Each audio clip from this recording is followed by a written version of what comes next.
Programa Fala Vereador de hoje tem a participação do vereador Wilson Pinheiro, ele que está no terceiro mandato aqui na Câmara Municipal e assume a bancada de oposição.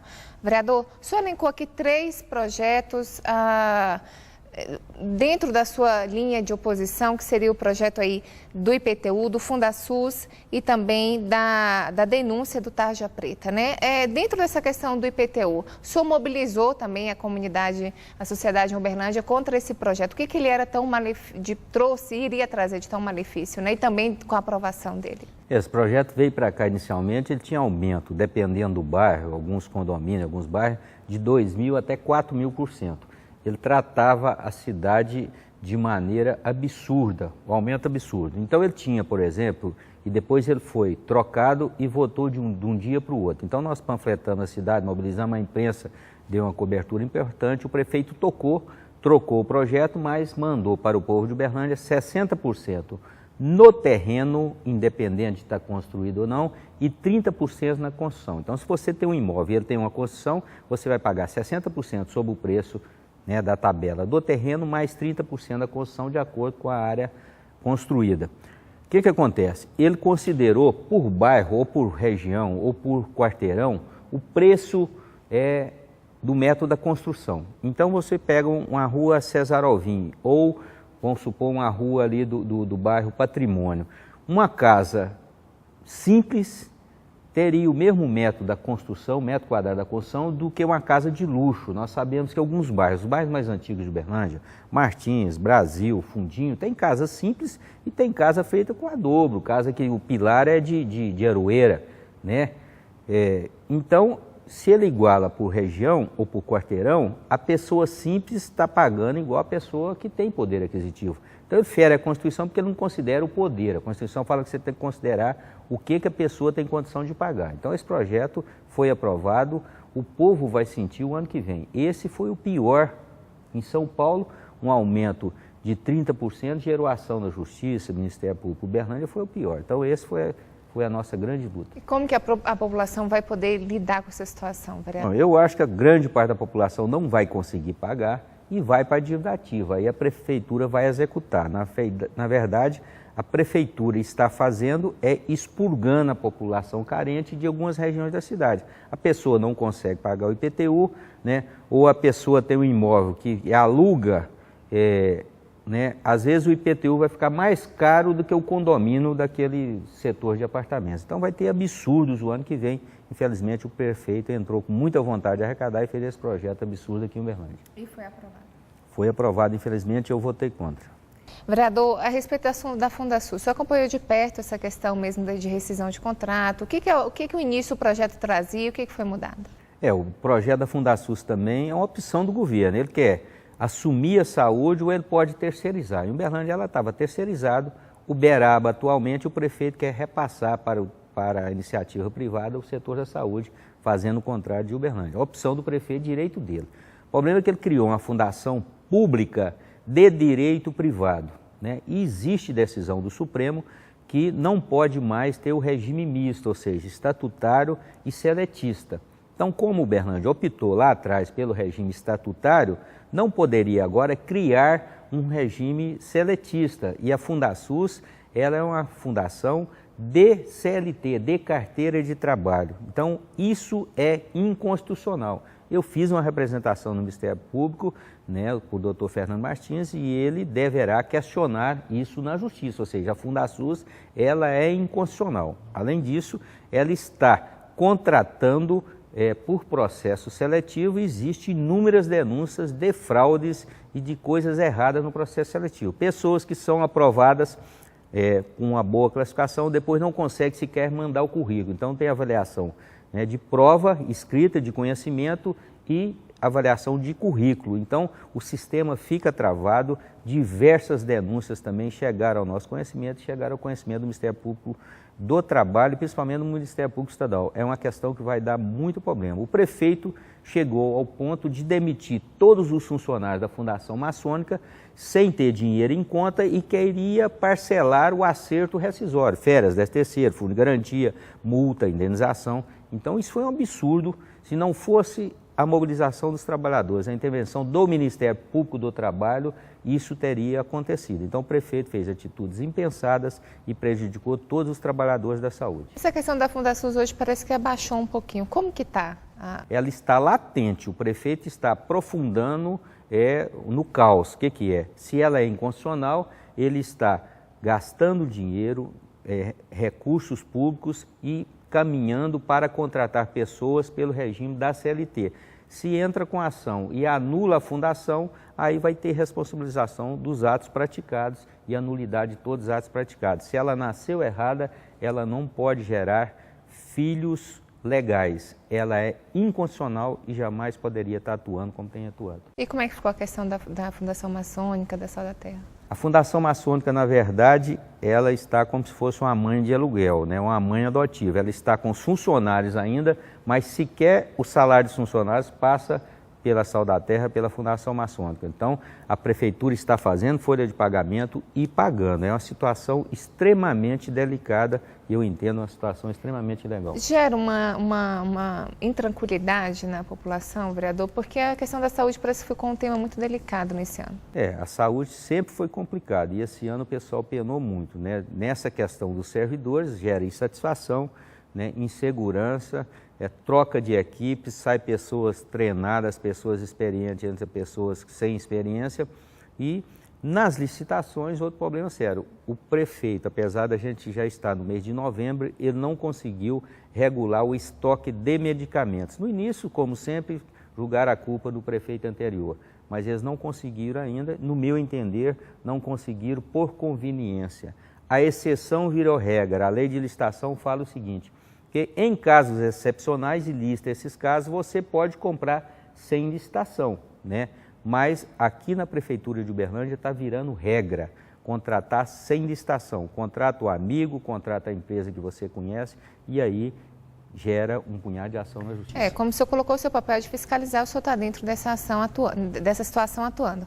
Vereador, o senhor citou essa questão dos medicamentos. Desde o início do ano, muitas pessoas aí que dependem mesmo, que fazem uso regular dos medicamentos, reclamaram da falta de remédios nas UAS de Uberlândia. E houve também a questão da denúncia do Tarja Preta, né? Como que o senhor vê essa situação? Na verdade, faltou seringa, depois faltou a insulina, aí chegava a insulina, faltava seringa, faltou toalha, faltou luvas, faltou papel higiênico, tudo está faltando.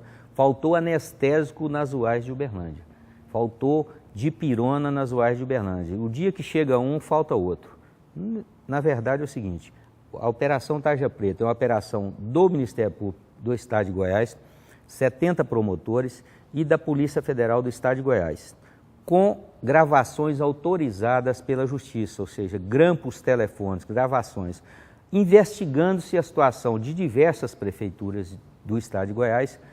A prefeitura ou a cidade de Uberlândia foi citada 45 vezes nas mais importantes, porque só foram transcritas aquelas gravações que tinham alguma coisa com a investigação de Goiás, 45. Outra cidade da região apareceu cerca de 110.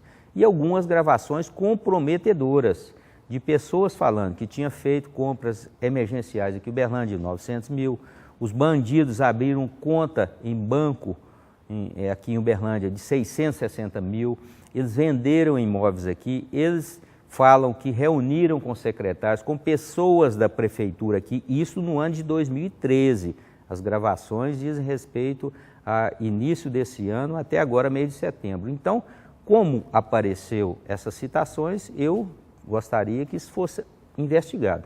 Eu tive diversas informações, algumas denúncias, de que em Uberlândia acontecia um esquema semelhante de compras emergenciais, de compras sem licitação, de medicamentos e produtos entregues fora do horário de serviços, aos sábados, né? E do sistema de vales, entrega o produto, depois a gente legaliza a documentação. Essa é a informação que eu tive, cabe ao prefeito, ao Ministério Público e aos órgãos poder investigar. O prefeito tem como ir lá e olhar os documentos. Nós tentamos aqui uma comissão especial, mas a situação é grave. Eles tentaram entrar, mas existe outro esquema aqui em Uberlândia de também que fazem coisas erradas na Secretaria de Saúde, no setor de compras por isso essas dificuldades. Agora, vereador, o senhor mesmo falou, como que ficaria esse papel mesmo do parlamentar nessa fiscalização de estar em conjunto com o Ministério Público, né, de obter essas informações e cobrar do prefeito?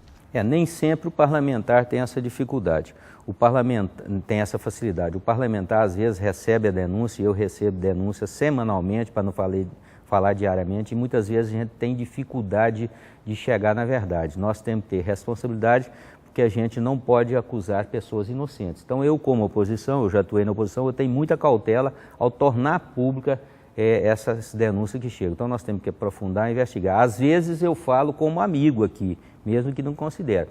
No caso da venda do terreno lá da Nicomedes, eu falei na segunda-feira como amigo, falei, eu acho que essas avaliações estão incorretas. Lembrando que essa venda do terreno era um projeto do prefeito para quê? Para permutar. A prefeitura estava pegando duas áreas, uma no Canaã, um prédio no Canaã e um imóvel onde funcionavam os antigos lares no São Jorge, e estava dando em troca um terreno de 10 mil metros quadrados na Avenida Nicomedes. Eu alertei, lá não vale só R$600, lá vale de 1.200 a 1.500. Eles insistiram, votaram. Eu levei ao conhecimento do Ministério Público Estadual, né? O Ministério Público entrou com a ação, conseguiu eliminar, a prefeitura recorreu, o tribunal manteve a liminar, cancelando a venda, né?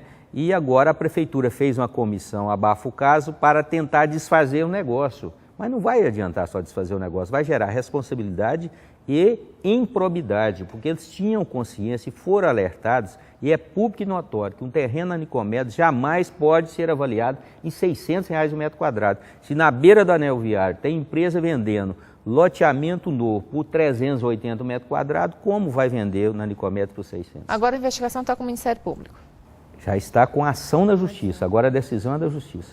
Nesse caso, vocês se tranquilizam com essa ação, vereador? Eu acho que é importante, né? Então nós já levamos um conhecimento do Ministério Público e algumas coisas para a Justiça. No caso do CGO, que a Prefeitura isentou as empresas de ônibus dos 3% do CGO, nós estamos discutindo na Justiça. O estudante só terá o benefício em janeiro de 2014. O idoso só terá o benefício em janeiro de 2014. Mas as empresas deixaram de recolher os 3% a partir de maio desse ano. O nosso pedido na Justiça, né, de pessoas que atuam junto com a gente, é que esse dinheiro seja depositado na Justiça. Depois a Justiça vai falar se é legal ou não. Se for legal, as empresas têm direito de levantar o dinheiro. Se não for legal, o dinheiro fica para o município. Esta semana chegou aqui na Câmara um projeto que falava do prefeito que o idoso, a partir de janeiro de 2014, só teria isenção se ganhasse abaixo do salário mínimo, que não foi esse o compromisso assumido pelo prefeito, nem o que nós votamos aqui em fevereiro. Vereador, o senhor disse que no primeiro mandato, aqui na Câmara, o senhor apresentou um projeto aí para a retirada do voto secreto. O que seria importante nesse projeto, que seria reflexo para hoje nessas questões que o senhor mesmo colocou? Todas as votações aqui na Câmara são abertas, inclusive no caso de cassação de prefeito ou de vereador. O vereador vota e aparece no painel o voto dele. O que acontecia? No Brasil não é assim, no Congresso, no Senado não é assim.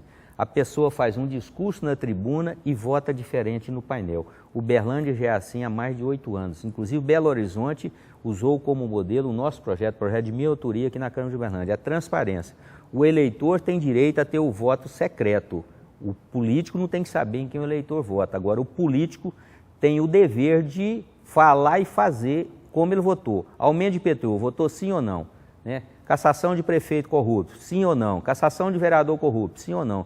Então, esse voto aberto é importante. Inclusive, aqui na eleição da mesa, a gente entrega a cédula, na hora da apuração fala, o vereador Wilson Pinheiro votou dessa maneira, o vereador Márcio Nova votou assim. Então, o voto aqui é aberto até para a eleição da mesa. Ok, vereador, a gente já está chegando mesmo no final do nosso programa.